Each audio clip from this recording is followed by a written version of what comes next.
the sense that it is different, or it was different from previous years. That is because a big change happened in Pakistan too, when in April PTI government was removed and a new government, that of PDM, headed by Shehbaz Sharif, as some PPP stalwarts as well, like Bilawal Bhutto, and there are people from other parties as well. And that, interestingly enough, had a major impact on US-Pakistan relations as well. The year 2022 began, the then Prime Minister Imran Khan was still in power. The Biden administration had just completed its first year in power. It took charge in January 21 and completed its first year in January 2022. And in its first year, the Biden administration, for whatever reasons, and there were obvious reasons also, maintained a distance from the then government in Pakistan, the PTI government, partly because the United States blamed Pakistan for its failure in Afghanistan, and also because people in Washington thought that the previous government, the PTI government, pro-Taliban, because it was not pro-Taliban, and Americans did not think it was pro-Taliban, but they thought that they did not do enough to discourage the Taliban. And like the then ISI chief's visit to Kabul was noted with concern here, and initially people in Washington believed that the PTI government had links with the new rulers in Kabul and all those things. There were a lot of reasons for whatever. The relations that were never very cordial anyway, although Prime Minister Imran Khan had visited Washington when President Trump was in power, and the two, President Trump and Prime Minister Imran Khan, somehow went along quite well when Mr. Khan visited, first when he visited Washington, then again at the United Nations in New York. With the change of government in Washington, the relations further strained. And then came the new government in Pakistan. And because, like weeks before the change, Mr. Khan had visited Moscow, and unfortunately, I think it was not planned that way, but he arrived in Moscow the day Russia invaded Ukraine, and which caused a lot of heartburns in Washington.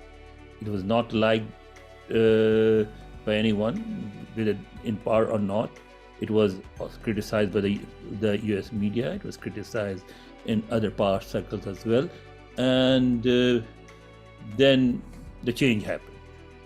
And, before the change, there was this now much talked about, or rather famous or notorious, I don't know how you look at it, meeting between the then Pakistani ambassador Asad Khan and Donald Lu of the State Department, in which meeting Mr. Khan, the former Prime Minister, claims that Mr. Lu sort of threatened the then Pakistani rulers that if they did not mend their ways, if they did not reconsider their relations with Moscow and China, then Washington will support a regime change in Islamabad. Of course, the people I have spoken to, which includes both American and Pakistani officials, said that there was actually no such thing. Yes, he did use harsh words, and he did express concern about Prime Minister Imran Khan's visit to Moscow, but there was no threat, and there was no conspiracy, as Mr. Khan later claimed, to topple his government. But Mr. Khan still insists that there was. So that could be described the biggest event US-Pakistan relations in 2022.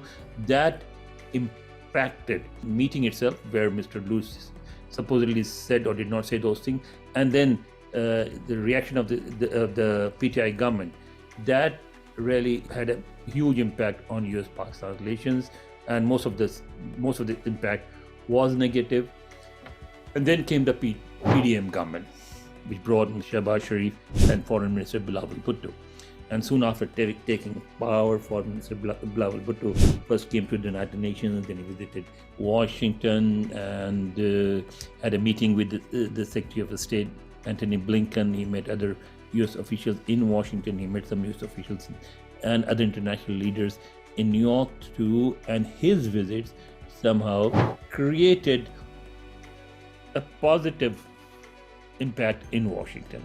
It was seen as a welcome in Islamabad, and the people who replaced the PTI government, they were sort of, I would not say that they were welcomed with open arms, but the view in Washington was that this government is better than the previous government. And then gradually we saw relations started to improve, as you pointed out earlier, that when Mr. Khan was in power, most of the talks in Islamabad focused on, not just in the government circle, but also in the Pakistani media, or probably more so in the Pakistani media, on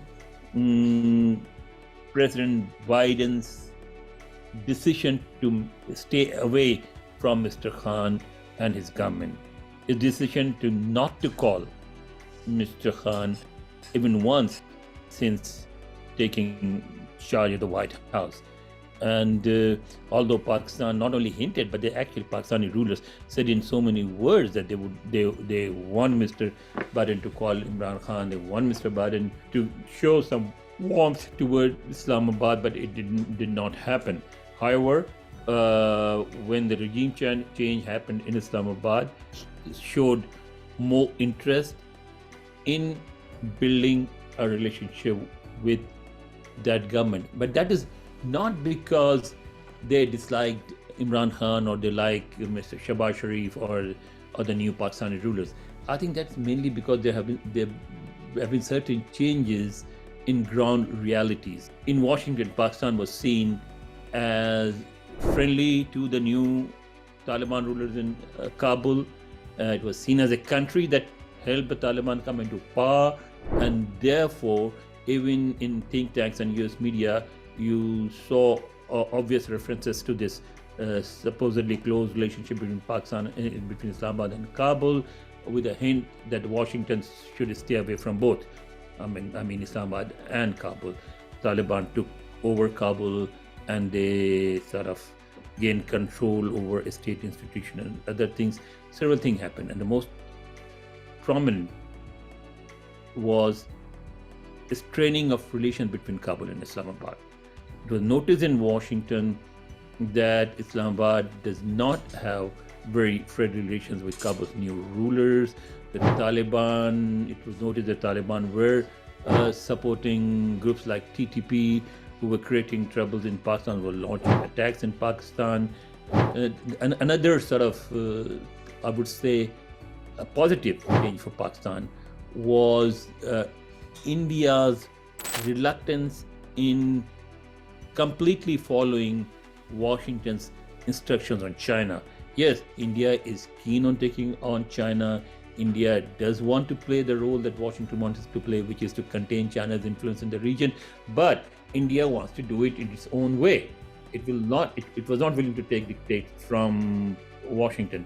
And that was also felt in Washington, and US State Department officials and others also, they also made it very clear that they want to maintain good relations with both Pakistan and India, that their relationship with Pakistan not at the expense of their relationship with India, and similarly their relationship with India not at the expense of their relationship with Pakistan.